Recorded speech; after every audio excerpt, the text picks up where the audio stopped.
endpoint. So long as I'm 50% of the way to one side, I can grab the endpoint. Notice as I get close to the other side, AutoCAD's going to find the other endpoint. The thing I'm trying to stress is you don't have to be right on it to grab it. Okay, so I can grab the endpoint from right here. Let me just left click. AutoCAD found it. Where do I want to go to? I'm going to come up and click my endpoint object snap again, and I'll grab the endpoint right here. Let me hit escape. That is the endpoint object snap. It allows us to lock onto the endpoints of our geometry. Let's look at another one. I'm going to pan this geometry up. Let's look at the center point object snap. Now the center point obviously allows us to snap to the center of our circles or our arcs. Let's replicate the geometry we see on the right. Once again, I'm going to launch my line command. I'll click line, and then I'm going to come over and I'm going to click this icon, represents my center object snap.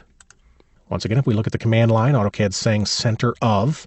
If I want to grab a center object snap, we need to look at the X or the cursor on my screen as AutoCAD's eyeball.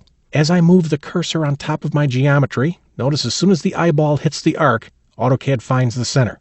At this point, when the eyeball hits the arc, I can left click and AutoCAD will find the center of that entity. Let me come up and grab another center object snap, and then we'll put our eyeball on this arc and click. Once again, we don't have to move our cursor all the way to the actual location of the object snap. Let me hit escape, and let's finish this guy up. I'm going to launch the line command.